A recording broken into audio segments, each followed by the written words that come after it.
Hi, hello, welcome to channel VN Creativities.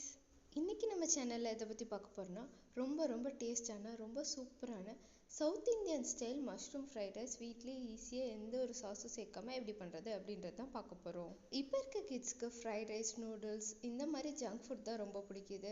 அதை வெளியில வாங்கி கொடுக்கறது அந்த அளவுக்கு ஹெல்த்தி கிடையாது. இதை நம்ம வீட்லயே எந்த ஒரு சாஸும் சேர்க்காம ரொம்பவே ஹெல்த்தியா செஞ்சு தரலாம். இது எப்படி பண்றதுன்னு பார்க்கறதுக்கு முன்னாடி இப்பதான் நீங்க நம்ம சேனலை ஃபர்ஸ்ட் டைம் பாக்குறீங்கன்னா மறக்காம சப்ஸ்கிரைப் பண்ணிருங்க. கூடவே இந்த பெல் ஐக்கானை கிளிக் பண்ணிருங்க. அப்பதான் நான் போற வீடியோஸோட நோட்டிஃபிகேஷன் உங்களுக்கு வரும். இது செய்யறதுக்கு ஃபர்ஸ்ட் ஒரு கடாய் எடுத்து வச்சிடலாம். அதில் கொஞ்சமா எண்ணெய் ஊற்றிடலாம். நான் இங்கே ஒரு 3 டேபிள் ஸ்பூன் அளவுக்கு எண்ணெய் ஊற்றிருப்பேன். எண்ணெய் நல்லா சூடானதுக்கு அப்புறமா நான் ஒரு விரல் சைஸ் இஞ்சி அண்ட் 6-7 பல்லு பூண்டை நல்லா குட்டி குட்டியாக சாப் பண்ணியிருக்கேன். அதை இதோட ஆட் பண்ணிக்கலாம்.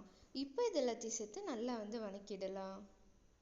இந்த பூண்டு அண்ட் இஞ்சி இது ரெண்டுமே நல்லா வணங்கி கோல்டன் ப்ரௌன் ஆகணும். அந்த அளவுக்கு இதை நம்ம நல்லா வணக்கிடணும். இப்போ பாருங்க இது எந்த அளவுக்கு நல்லா ஃப்ரை ஆகி கோல்டன் ப்ரௌன் ஆயிருக்குன்ட்டு. இப்போ இந்த ஸ்டேஜ்ல 2 பெரிய வெங்காயத்தை நான் நீல வாக்குல கட் பண்ணி வச்சிருக்கேன். அதை இதோட ஆட் பண்ணி நல்லா வணக்கிடலாம். இதுக்கு வெங்காயத்தை கூடுமான வரலும் தின் ஸ்லைஸாவே போடுங்க. அதே மாதிரி இது நல்லா வதங்கி கோல்டன் ப்ரௌன் ஆகி கேரமலைஸ் ஆகணும். அந்த அளவுக்கு இதை நம்ம நல்லா வதக்கிடணும். இப்போ பாருங்க இது கலர் நல்லா கோல்டன் ப்ரௌன் ஆகி நல்லா வணங்கிடுச்சு.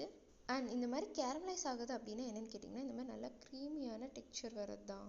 இப்போ இது நல்ல க்ரீமியான டெக்ஸ்சர் வந்துச்சு. இந்த ஸ்டேஜில் நம்ம கட் பண்ணி வச்சுருக்க காய்கறியில் பீன்ஸ் அண்ட் கேரட் இது மட்டும் ஆட் பண்ணிக்கலாம். ஏன்னா இது ரெண்டும் வேகிறதுக்கு தான் அதிக நேரம் ஆகும். இப்போ இது ரெண்டையும் எண்ணெயிலே நல்லா வணக்கிடலாம்.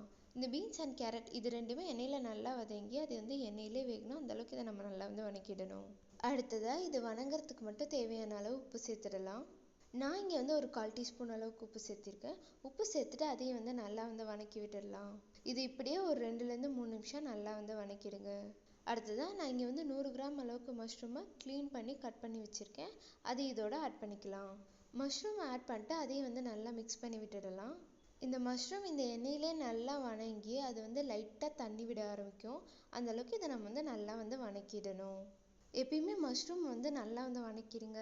சிலருக்கு அது டைஜஸ்ட் ஒழுங்காக ஆகாது. ஸோ அதை நல்லா வணக்கி இதில் வெந்துடணும். இது ஒரு 3-5 நிமிஷம் நல்லா இந்த மாதிரி வணக்கிடுங்க.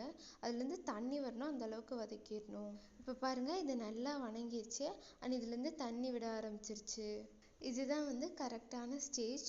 இந்த அளவுக்கு இதை நம்ம கரெக்டாக வணக்கிடணும். அடுத்ததாக இது கூட நம்ம கட் பண்ணி வச்சுருக்கிற கேபேஜ் ஆட் பண்ணிடலாம்.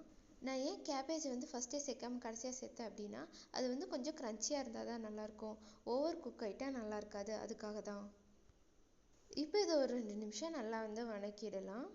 இது நல்லா சுருண்டு வரணும். அந்த அளவுக்கு இதை நம்ம நல்லா வணக்கிடலாம். பாருங்க இது நல்லா வணங்கி சுருண்டு வந்துருச்சு. இப்போ இந்த ஸ்டேஜில் ஒரு 1/2 டீஸ்பூன் அளவுக்கு மிளகாய்த்தூள் 1 டீஸ்பூன் அளவுக்கு கரம் மசாலா ஆட் பண்ணியிருக்கேன். மிளகாய்த்தூள் உங்கள் காரத்துக்கு ஏற்ப நீங்கள் கூடவோ குறைச்சோ போட்டுக்கோங்க. இதில் காஷ்மீரி ரெட் சில்லி போட்டிங்கன்னா இன்னும் நல்லா கலர் கொடுக்கும்.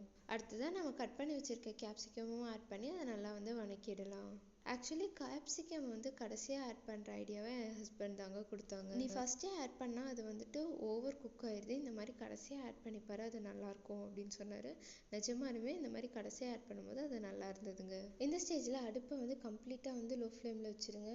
அப்போ தான் அடி பிடிக்காமல் இருக்கும். கேப்சிகம் ஆட் பண்ணி ஒரே 1 நிமிஷம் மட்டும் குக் பண்ணுங்கள். இந்த 1 நிமிஷம் குக் பண்ணதுக்கப்புறமா நமக்கு மசாலா பேஸ் ரெடி ஆயிடுச்சு. இந்த ஸ்டேஜில் நீங்கள் உப்பு காரம் செக் பண்ணி பாருங்கள். ஒருவேளை உங்களுக்கு ஏதாவது தேவைப்பட்டால் நீங்கள் இன்னும் ஆட் பண்ணிக்கோங்க. இப்போ இதில் நம்ம சாதத்தை ஆட் பண்ணிடலாம். நான் இங்கே நார்மல் பொன்னி அரிசி தான் ஆட் பண்ணியிருக்கேன். நீங்கள் உங்ககிட்ட என்ன அரிசி இருக்கோ அதுக்கான சாதத்தை ஆட் பண்ணிக்கோங்க. சாதத்தை ஒரேடியாக கொட்டிடாமல் இந்த மாதிரி கொஞ்சம் கொஞ்சமாக ஸ்டெப் பை ஸ்டெப்பாக கொட்டுங்க. இப்போ இது எல்லாத்தையும் சேர்த்து நல்லா மிக்ஸ் பண்ணி விட்டுடலாம். நான் இப்போ ஸ்டவ்வை ஆஃப் பண்ணலங்க. ஃபுல்லாக சிம்மில் வச்சுட்டு தான் இதை நான் செஞ்சிட்ருக்கேன்.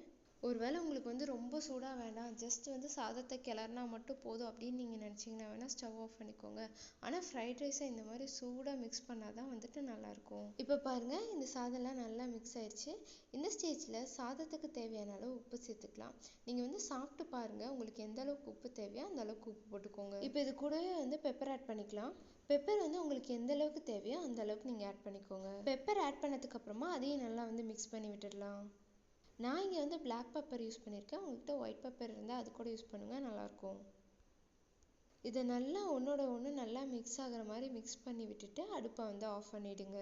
அவ்வளோதாங்க, நம்மளோட south Indian style mushroom fried rice சூப்பராக ரெடி ஆயிடுச்சு. பாருங்க எவ்வளோ உதிரி உதிரியா பார்க்கவே சூப்பரா இருக்கு அப்படின்ட்டு. இனி இதை வந்து சர்வ் பண்ணிட வேண்டியதான். எந்த ஒரு சாஸுமே சேர்க்காம வீட்டில் இருக்க பொருள் வச்சு ரொம்ப ஈஸியாக ஒரு சூப்பரான ஃப்ரைட் ரைஸ் வந்து நம்ம செஞ்சாச்சு. இதில் நம்ம வந்து நிறைய வெஜிடபிள்ஸ் தான் சேர்த்துருக்கோம். ஸோ இது வந்து ரொம்ப ரொம்ப ஹெல்த்தியான ஒரு ஃப்ரைட் ரைஸுங்க.